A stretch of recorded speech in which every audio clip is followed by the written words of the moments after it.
Drilling fluids touch just about everything in the drilling process. We're here to deconstruct the drilling process and drilling fluid concepts to provide a deeper understanding of our industry. In each episode, we'll share information, talk to interesting people, and maybe share a few stories along the way. Welcome to the Flowline, a production of AES Drilling Fluids, brought to you by Matt Offenbacher and Justin Gauthier. And we're back. Welcome to another episode of the Flowline. I'm with my lovely co-host here, and for the audience out there watching on video, we appreciate you. Mr. Matt Offenbacher, how you doing today, sir? I'm doing pretty well. How about yourself? Well, now that we've got batteries and the SD card in place and we're actually recording and ready to go, I'm doing well. Fall's in the air, lots of football season, and I've even seen some Halloween stuff out, which is crazy. That's wild. Biggest question is, what are you dressing up as this year? Whatever my wife tells me to when it shows up from Amazon or wherever she gets these things. Fair enough. Yeah. So do you do a new costume every year, or do you recycle? So we have recycled, but mainly it's all about the kids, right? Yeah. Like the older one decides that the younger one, like the younger one's like, oh, I want what he had or whatever. So I think ours was like Cars themed last year, but like they can switch. It depends. Yeah. My goal is to be as like low maintenance as possible, so I'm not wearing some bulky whatever, and I can just sort of walk around. Yeah. Nice. So, how about yourself? I mean, are you already costume planning? The costume planning is usually about 48 hours in advance, or it's something that my son says, hey, I want you to wear this. Last year was Mario, because that's when Mario, the movie, came out, kind of ish. Yeah. But I kind of do the recycling thing. I've got a dinosaur blow-up one. I've got the alien holding a man, which is a huge neighborhood favorite. Okay. Whenever I wear that one, everyone gets the biggest kick out of it. But I'm all about easy, put on, hit a button, blow up, or, simple. I don't like the makeup thing. I'm not a big mask guy. Just easy on and off. Simple. So it should be pretty straightforward this year. I have no idea, but I'll probably do a sort of a remix of one that I've already worn. So okay. Unless my son was diehard something. But at this point, it hasn't been discussed. But what is going to be discussed, and, I wouldn't say you hate Halloween, but it sounds like you're not big on the whole costume situation, but you have also a hatred towards some things in the oil field, specifically to drilling fluids. And for the listeners that have been listening for a while, you might have probably listened to episodes, the Why Matt Hates series. Today, we're going to talk about why Matt hates synthetic base oils. Matt, are you ready to give the audience the reason? Yes, because I'm getting really frustrated about this stuff. It was pent up, and I felt like we can do another Why Matt Hates and unpack my frustration with synthetic base oils. Well, it seems to me like there's a lot to be frustrated, and synthetic base oils seems to be one of them, Matt. So I think it'd be good to unpack, first and foremost, what are synthetic base oils? Well, we drill with oil-based mud, and we have our base fluid, and a lot of times it's diesel or, some other thing, and there are these things called synthetically derived materials that act like an oil. So non-aqueous, don't interact with formation. We use those as our base fluid. Yep. But when you have to ask me what is a synthetic base oil, the thing that I hate is that no one seems to be able to define them. It's originally, so if we go way, way back in history, which I'm particularly passionate about trying to find out the why in these things, because I feel like we're so locked into what we've always done or the rationale, and it turns out that everything has changed from when we made that decision, and now we're just following a pattern from, factors that don't apply anymore. Mm-hmm. You think about like hole cleaning and, in unconventional, it's like, no, we have these giant pumps now. We have these big rigs. We didn't 10 years ago, but we act like hole cleaning is a different level challenge than it really is. Right. Just things like that. But with respect to base oils, we go way back. And there was a time, and we're primarily focused on offshore, where folks said, look, diesel's not the best for marine environments. Look, let's face it, diesel's not it's not environmentally friendly. If we had enclosed pits or whatever, it certainly wouldn't be accepted.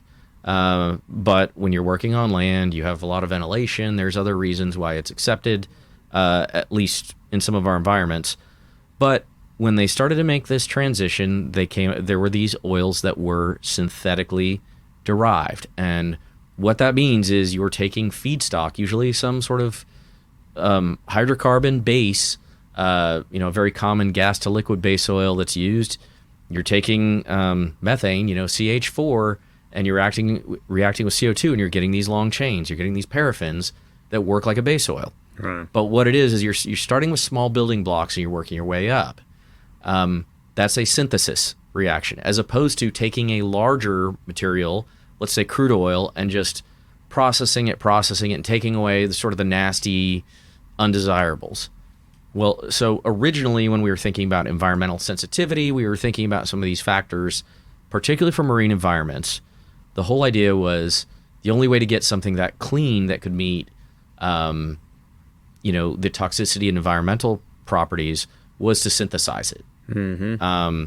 And so synthetic oils came up with this sort of pedigree of being more environmentally friendly. Like coconut oil, avocado oil. Kind of, except for if you listen to our esters episode, you can understand why those synthetic oils or synthetic derivatives of coconut oil and that sort of thing might not be the best choice for a drilling fluid. But you're not too far off there, Justin. Okay, just making sure. Sorry, go ahead. Well, I was going to say, so, what happened was, I love it, what happened was, the thing is, we also had these oils where you could clean up basically crude oil into something and take away the impurities and refine that to a more environmentally acceptable standard. So you could take kerosene and clean it up. Right. We could take away some of the what we might call nasties, for lack of a better description, and particularly with the advent of ultra low sulfur diesel, we have a paper on this. There's more materials available that are actually not synthetic, but they are environmentally acceptable and can meet the same standards as those original synthetics can. Gotcha.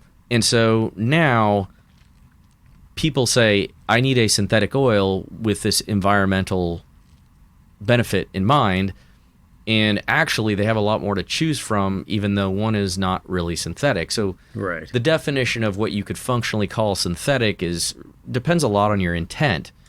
And this has sort of actually reduced us into a situation where pretty much anything that isn't diesel, people are casually going around calling synthetic. Even when it's not synthesized and it's not necessarily very clean, or it might not be. Right.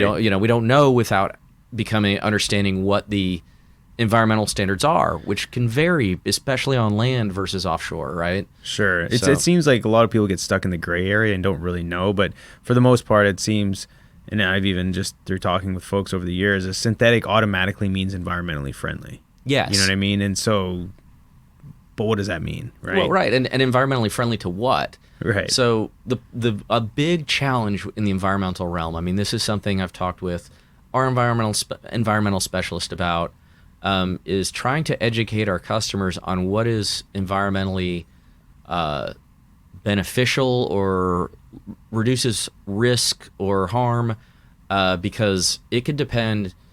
There's so many different tests, and so many of them can either do or don't apply. Where right. In the Gulf of Mexico, that's a marine environment, but they'll look at residue on the cutting if you can discharge it, how it accumulates in an anaerobic environment. Right. There's something you can measure to determine whether or not it meets the standard. Yeah, but somebody's got to call the shot and say, this is acceptable and here's what that standard is. Right. And it can't be the offshore one because we're not worried about aquatic life per se. Yeah. I mean, maybe you are in runoff situations or what have you, but there's a lot more nuance to that. And instead, is it synthetic, ergo environmentally friendly? And that connection isn't necessarily as clear and direct as implied, particularly when you have people just saying, hey, it's not diesel. It's not as bad as diesel, so I'm going to call it synthetic. Right. Under the implication that it's less, well, it could still have carcinogens. It still could have things that so if you're trying to put a value on that benefit and you're only going halfway, is that really as beneficial as going all the way? And how do you educate a customer when you start getting into, very nuanced biodegradation data and that kind of thing, right? Yeah.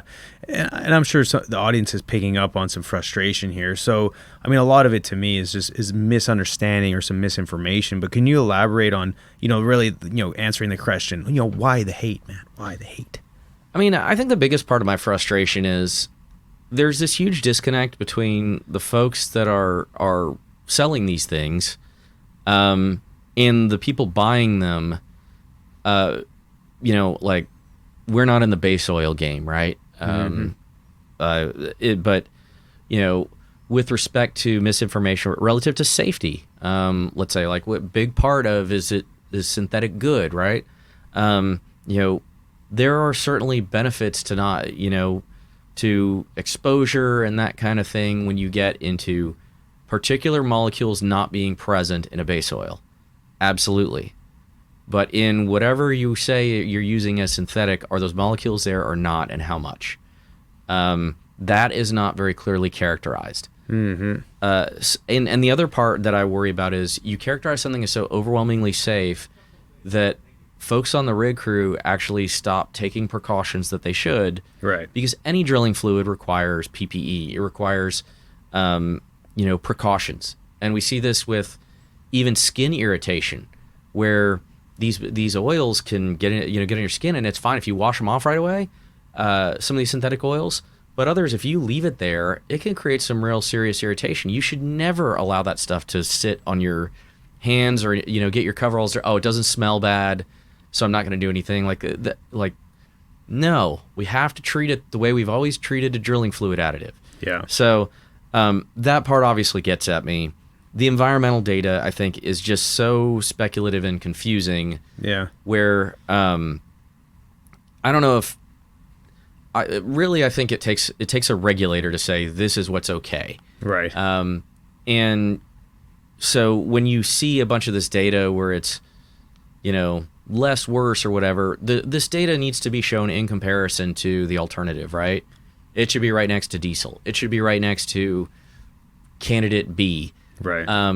I think that's the only way to really understand the relationship. Yep. Right. No, that's a great point. From like a drilling perspective, you oftentimes, well, at least I've had customers or even folks say, yeah, I heard this, XYZ synthetic just drills so much better than diesel-based muds. Can you kind of give your perspective on why or why not that might not be true? Yeah, I mean, and we've discussed this in the past, but this is probably my most frustrating is I believe that your decision should be based off of your considerations for health, safety, and the environment.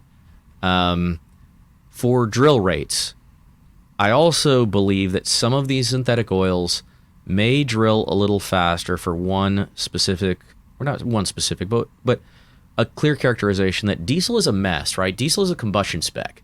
So it's a fraction of a distillation column processing crude oil into a bunch of different things. And with that, there are some polar compounds, which means it is not purely water hating, if you will. There are compounds in there that will interact with the formation a little bit.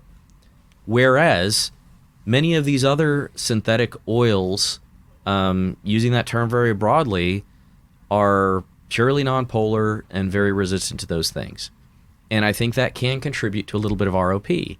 And we had a friend of the show, send a message last time I had this rant. And he said, yeah, actually, if we look at some of our data, we're seeing, 10 to 15% better ROP. What you see a lot of the distributors of the base oil say is, oh, well, we drilled with this one well and drilled 40% faster, right? 10% is worth talking about, but it may or may not be material to your, relative to your overall cost for changing out to a more expensive fluid. Sure. However, 40% is, guess what? You made a fresh batch of mud, and it turns out that you will drill very, very fast with clean mud.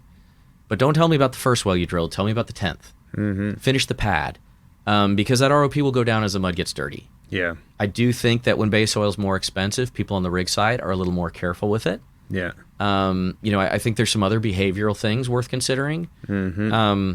But most people who use it for the claimed ROP enhancement, that kind of thing, go back after a few wells, unless it's like a very high spread area or something like that. Yeah. If they have the choice, because they don't see this obscene gain that is sort of claimed. Yeah, the returns kind of slowly diminish. And I experienced this as a mud engineer, drilling for a new operator, brought out a fresh batch of synthetic, and over the course of the pad, by the last well, ROPs went down as solids accumulated and became harder and harder and more costly to drive down. And then it became just kind of a fight after that. But yeah, to your point, it's look at it after a couple pads, and then look at the data set across the board, and then compare it to what was before, and yeah, I think make a decision that way. But the claims definitely can be a little fluffed. Yeah, this paper we published in 2018, we cited all of these papers that claim these absurd increases in ROP, and not a single one of those base oils I'm aware of is in use. And broad spectrum. If it caused me to drill that much faster, people would be lining up with their wallets to use it. Yeah. Right. If it saved you half of your drilling days, you better believe that would be a huge, a game changer. And that's not what we see. Okay. So, what about with regards to like motors and stuff like elastomers, stuff like that can affect just drill tools? I mean, this is another one where it's not false, but it's not all the information. So you have folks say, oh, well, it's got a higher aniline point, so you should expect higher motor life. A better question is, how often do you see motor failure right now? Because if aniline point mattered that much, we would see all kinds of failure left and right using diesel, because it has a much lower aniline point, right? We do know that aniline causes elastomers to swell, and you have to account for that swelling when your tolerances. Similarly, if a base oil doesn't cause it doesn't cause the elastomer to swell, you have to account for that in your tolerances. And we see it the other way around, where when a customer switches from diesel to a synthetic oil, sometimes the elastomers don't swell as much, and it washes out O-rings and creates other problems, where the lack of the higher aniline point actually works against you until you figure out the right O-rings to run. So I would just say, like, once again, that's sort of by the way, no one can disprove this, but here's something to think about. Yeah. And so it's just sort of frustrating, because it's like, let's focus on the benefit. Like, there are real benefits here. They are not as broad and wide as they're being sold, but why can't we just stick to those fundamentals? And because those will always be true. Like, we know it, and they're demonstrable. Yeah. So that is a huge issue for me. Sure. What about, surely there's got to be at least one or two more. Is there any other pieces of confusion out there? I feel like there's something else. Yeah, so I've seen a few papers where they talk about how they introduced a synthetic base oil and all these great things happened, and then you look, and the big advantage was a change in physical properties. And the biggest one is, if you're using, I'm not going to name names to upset whoever makes it, but some of these base oils have really high kinematic viscosities. And so they're thicker oils, which they tend to retain fine solids better, in my opinion. But they also are going to affect your overall rheology. Right. And then you go down to a synthetic or a mineral oil that has a kinematic viscosity of 2 or less, centistokes, and what you find is, yeah, it's going to lower your ECDs and it's going to make some of these other benefits. But that wasn't because you were using a synthetic oil. It was because you were using a thinner oil. Right. So I can also use a really nasty oil. I'd rather you not. But like the fact is, there are really nasty oils that can do the same thing. It's not because of the benefits of the synthetic. It's the physical properties of the oil. Right. And I think just if you're trying to do good engineering and stick with the why, so that in the future you can take the next step forward. Yeah. We need to have that sort of sussed out, and it doesn't seem to be as clear with other folks. And going back to diesel being a combustion factor,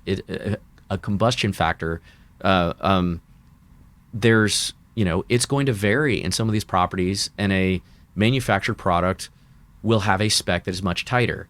I can assure you of that. So, that there is an opportunity there. Got it. So with all this in mind, what can folks take away, or really what can we do about it? I mean, I think the best thing we can do in the oil field is be skeptical, right? When somebody comes in and makes all of these grand claims, I mean, talk to your friends. Ask them for references.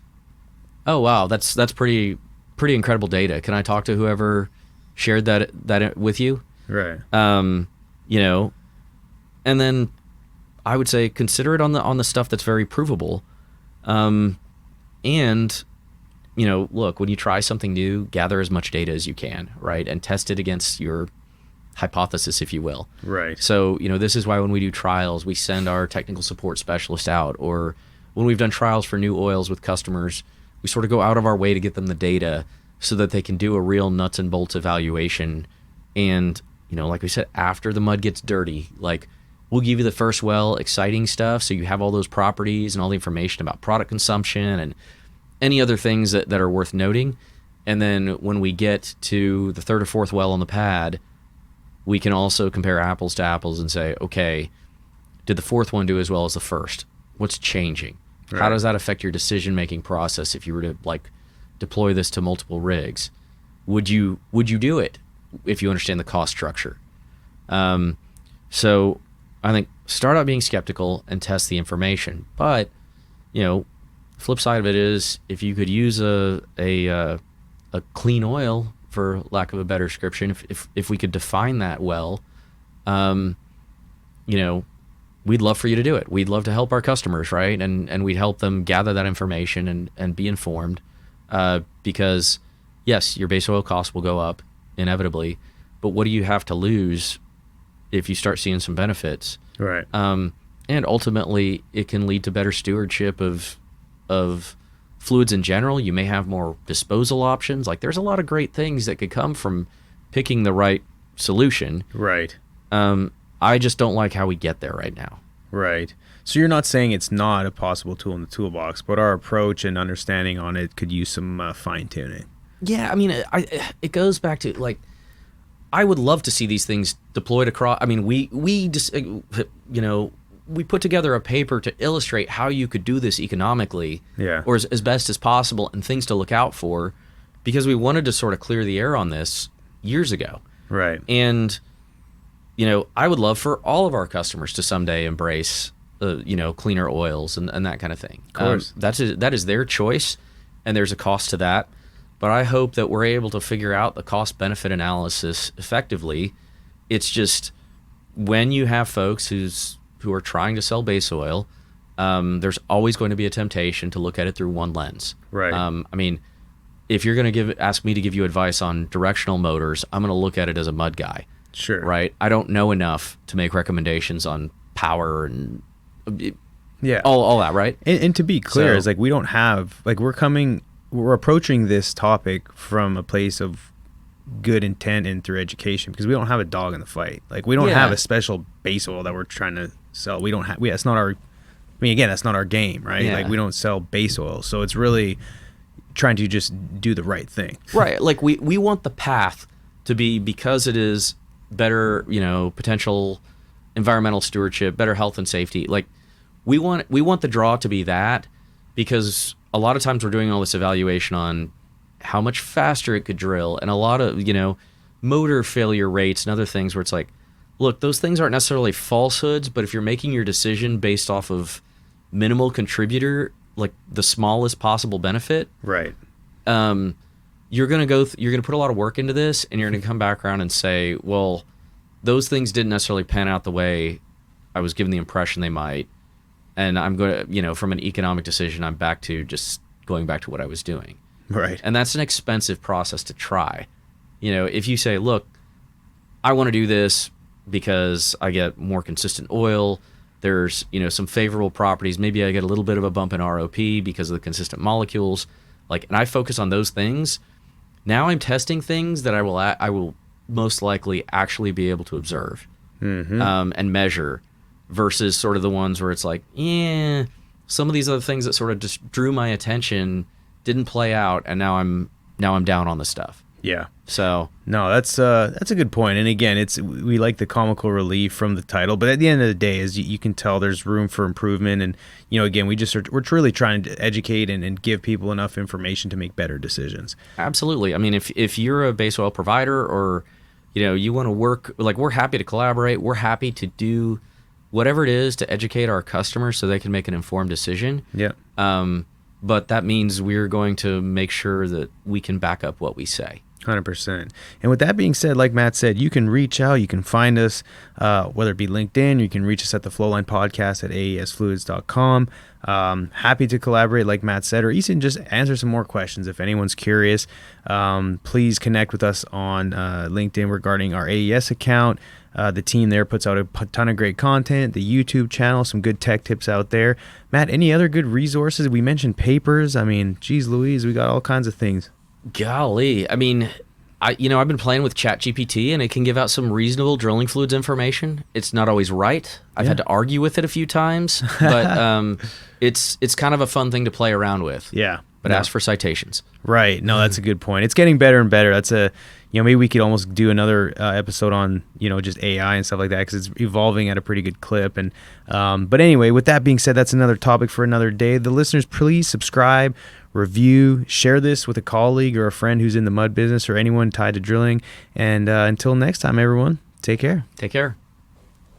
Thanks for listening. Please tune in next week for another exciting episode of the Flowline. And remember, may your returns always be full and your trips always smooth. Views expressed in this program belong to participants and not their employees. The program is for informational purposes only and cannot take the place of seeking professional advice. Copyright AES Drilling Fluids.